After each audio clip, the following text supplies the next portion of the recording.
ఇప్పుడు చదువుకున్న అమ్మాయిలు ఏదైనా వాళ్ళ కాళ్ళ మీద వాళ్ళు నిలబడకపోతే, చిన్నో చితుకో ఏదో బిజినెస్సో, ఉద్యోగాలో చేయకపోతే, వాళ్ళ ఐడెంటిటీ లేనట్టో, లేకపోతే ఈయన మీదే డిపెండ్ అవ్వాలి, ఈయన్నే ప్రతిదీ అడగాలి మా వారిని అన్నట్టుగా, ఇంత చదువుకుని మేమేం చేయకపోతే ఎలాగా అని అనుకుంటున్నారు చాలా మంది.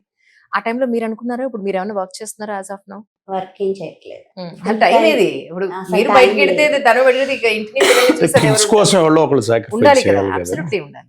That I understand. బట్ కాకపోతే యాక్చువల్ గా మనకు ఎథిక్స్, మోరల్స్, వాల్యూస్ ఇవన్నీ వర్కింగ్ ఉమెన్ కల్చర్ డెఫినెట్ గా ప్రోత్సహించాలి. ఒక ఇన్కమ్ తో ఇప్పుడు బతికే పరిస్థితిలో సమాజం బాగా మారింది. అవును. బట్ కాకపోతే వెనకటి ఏంటంటే అమ్మమ్మలో, తాతల్లో, అది నాయనమ్మలో, జేజమ్మలు వీళ్ళందరూ ఇంట్లో ఉండేవాళ్ళు. నిజం నిజం. సో వాళ్ళు they will take care at least working women అయినా. ఇప్పుడు ఎవరో ఒకళ్ళు సాక్రిఫైస్ చేయకపోతే కిడ్స్ కి నిజం, సో ఆ నిజం. డిఫరెన్స్ కష్టం, ఉంటుంది. కష్టం అట్లీస్ట్ కష్టం. End of the day family ఎవరు శాశ్వతంగా ఉండడం. ఎంతమంది ఉన్నా ప్రపంచ దేశాల్లో ఎక్కువ మంది పిల్లల కోసం బతికేవాళ్ళు Indians. No doubt about it. కదండి. 100%. అక్కడ ఏంటో వాళ్ళు 12 ఏళ్ళు రాగానే 11 ఏళ్ళు రాగానే ఫస్ట్ బయటికి గంటేస్తారండి. మీరు మీరు అందరూ బతకండి అట్లా ఉండరు. అంతేనా? So mostly most of them they don't like to stay with parents.